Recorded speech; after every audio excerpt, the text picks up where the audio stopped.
How old were you when you got Freaks and Geeks? I was young. I was like maybe 19 or 20, just out of high school. It is amazing how that show is such a kind of Rosetta Stone in a way for so many great, I mean, not just a style of comedy, but so many of the performers have gone on to be kind of pillars, comedic pillars, and have these great careers. Yeah. It's fascinating that happened. It is. I look back at that period, and there are other like comedic groups who have had this, but I think that we really had, the biggest gift was we had the naivety of youth. Mm-hmm. Like we did not understand how hard any of this stuff is. Yep. And we were just determined to make the thing great. And then like Seth Franco and I would go to my house on weekends and rehearse alone, like unprompted, rehearse the scenes for the next week and improv them and like try every different version of them. I've never done that since. Like, you don't do that on a movie. Like, yeah, we can't get you out of your trailer. No, Harrison Ford's not coming over to my house and like run these lines. But I think that there was something really special about that period, because look, they did like an international search for Freaks and Geeks to cast that show. Like, none of us were even that focused on like an acting trajectory at that point. We were all just figuring it out. Then when we realized it was going to be hard, this other thing happened where when one person would do well, they would put the other people in the other people's movies. And then slowly everyone's becoming a little bit more successful. And then everyone has their own movies. It was really special. It's like you had started a crime syndicate. Totally. Totally. That reminded me what you said, something that I think is very true, is I chalk up, especially when I started my late night show in 93, I was so young that I didn't know what we were up against. I had a sense. Yeah. I had a very strong sense. What we mostly had was just youthful, exuberant. Yeah.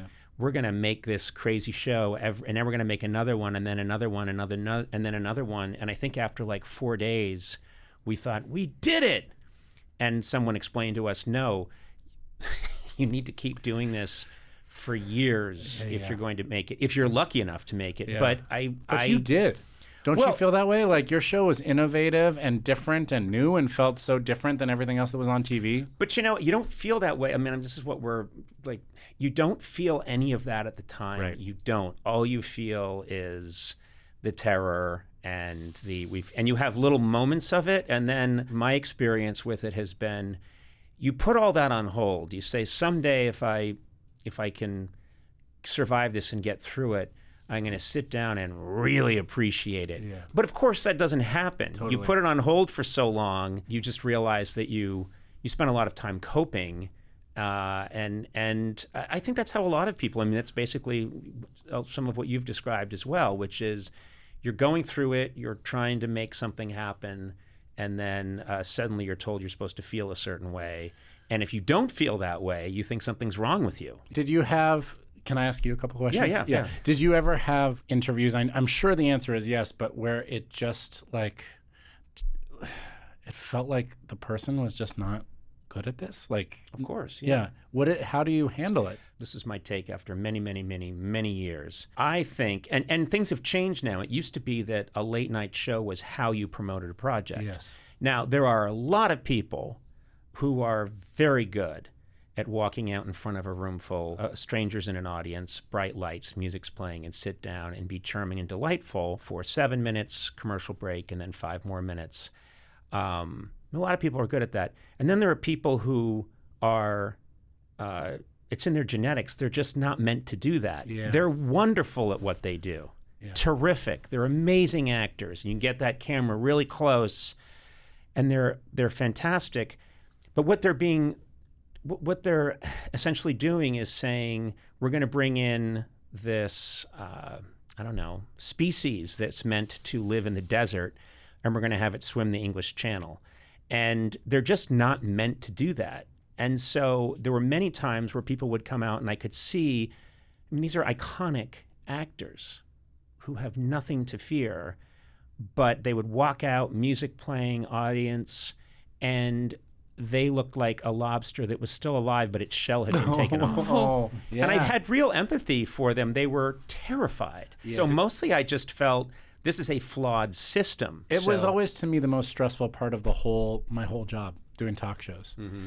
I think that it is a much more vulnerable and scary thing to say, like, I'm Jason Segel and I'm here to charm you, that versus being a character or like, of course, yeah. Watch this thing. And then also, like, coming from comedy, I was mentored, like, you have your 3 or 4 stories, you know how to tell it, you have your punchline, like, this is essentially like stand up with another person kind of like bouncing off of you, which always felt like so stressful to me. I never really felt at ease. You know, I came to the conclusion at a certain point, don't try to make a circle a square, meaning if someone's coming on and they're a terrific actor, I used to tell the segment producers, don't try to say, come on, what's your funny story where you bought the bathtub and it didn't fit and then you took a shit? Come on, Dame Judi Dench. Chalamet. It's got to end where you take a shit. You know, I came to this conclusion that if someone comes out and the audience can tell that I have real respect and reverence for them, and we have a conversation, sometimes you could hear a pin drop, and they would leave and go like, oh my God, that must have been terrible because there were no laughs. And I'm like thinking, no, people just liked hearing the conversation. Right. To try and make everything bada bing, bada bing, bada bing, bada bing, bada bing is a mistake if it's not there. Yeah. And if you have someone who's talented in that regard and can do that, then fine.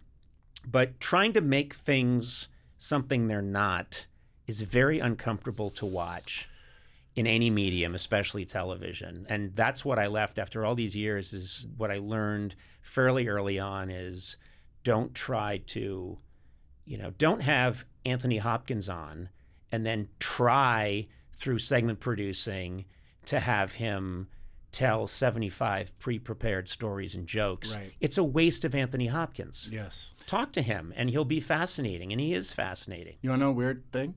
What? It's so weird that you say that. I made friends with Anthony Hopkins really, like briefly. Yeah, prick, by the way. Yeah, no. And, I'm kidding. Randomly, he would text me jokes. Really? Yeah, I would just get these jokes from Anthony Hopkins, like written out, like from a joke book. What? Oh my God. Yeah.